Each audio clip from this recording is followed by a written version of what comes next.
Hello! Pahirap na ng pahirap ang pagpa-fact check ngayon. From simple text to photos and now, videos. Nakakaloka. Pa-complicated ng pa-complicated. Pero ang general rule ay ganun pa rin. Whenever we watch videos online, dapat huwag tayo agad maniniwala. Take it with a grain of salt. To make things simpler, magbigay tayo ng mga sample ha. Ito ang isang video na pinost ng YouTube channel ng Showbiz Fanatics with a Z. At sinasabi na isa daw cabinet secretary ang pinahiya si broadcast journalist Karen Davila dahil di umano si Davila ini-insist daw niya na si Pangulong Marcos dapat ang magbayad ng utang ng Pilipinas. Is this fake or fact? Alamin natin mamaya. So, how do we make sure na hindi tayo mabibiktima ng mga peking impormasyon, especially ng mga peking video? Una, check who or what group posted the video. In this case, Showbiz Fanatics with letter Z. Medyo kung tutuusin, red flag na. Kasi kung ganyan kaseryosong bagay, tapos kakaiba yung spelling o iniba yung spelling from the usual, medyo mapaisip na tayo. Maliit na bagay lang yon na dapat i-consider natin. Next, you can check the other posts and content ng YouTube channel na ito. In this case, itong YouTube channel na Showbiz Fanatics, makikita natin na may history siya of sharing false and misleading information sa kanyang page or channel. Katulad na lang nitong nagdaang eleksyon. Actually, nagsimula itong Showbiz Fanatics na to na isang celebrity channel o kaya yung mga, alam mo yun, light stories lang, mga chismis lang. Pero kasi, yan ang talagang gawain ng mga mahilig mag-spread ng propaganda and disinformation online.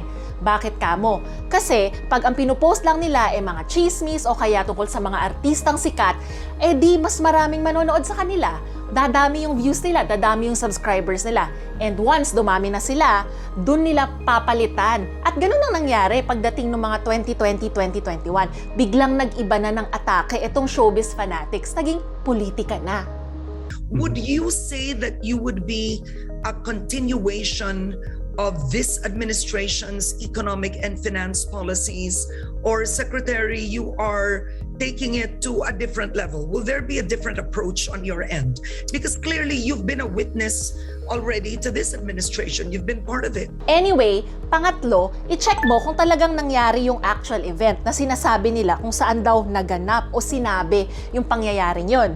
Ito na ang ginawa natin. In this case, pumunta tayo sa Facebook page or pwede rin sa website ng ABS-CBN News Channel or ng ANC. At doon makikita natin itong 20-minute video ng interview nila.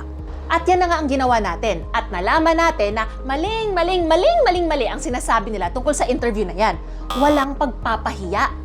Una, makikitang dinuktor talaga ang video na ito. Naglagay sila ng picture ni Karen Davila na mukhang malungkot o nakatungo, tapos nilagay nila yung parang isang picture ni Secretary Ben Jocno na parang galit or intense yung muka. Pero pag pinanood mo yung actual interview, makikita mo, iba ang suot ni Karen Davila. Yung ibang audio din, dinuktor para pagmukaing naiiyak-iyak pa si Karen Davila habang nagtatanong kay Secretary Jocno. Grabe talaga ang effort, guys. As in, para lang makapanloko. At pag pinanood nyo yung buong interview, makikita nyo na walang sinabi si Karen Davila na dapat Marcos administration daw o si Pangulong Marcos mismo ang magbayad ng utang ng Pilipinas. Pang-apat, pwedeng dumiretso mismo sa taong involved. In this case, kay Secretary Jocno. At siya mismo, he denied that he berated Karen Davila. Walang ganong pagpapahiya na naganap. Speaking of videos, ang daming naglipana ng mga vloggers. Kasi nga naman, mas mabilis na panoorin ng vloggers, tsaka may cellphone na tayo everywhere. So yun na yung pinapanood. Pero mag-iingat ng matindi kasi maraming mga vloggers dyan na kung ano-ano lang sinasabi na walang pruweba, walang ebidensya o minsan walang sense. Pero yun nga, kaya dapat mag-iingat tayo. Huwag natin lahat paniwalaan, lahat ng napapanood. Tulad na lang ng isang claim ng vlogger na to. Sinasabi niya na wala na raw utang ang Pilipinas kasi binayaran na daw ito ni dating Presidente Rodrigo Duterte. Nakakaloka, di ba? At ito pa, sabi niya, wala raw ni isa sa mga mainstream media ang nagbalita nito.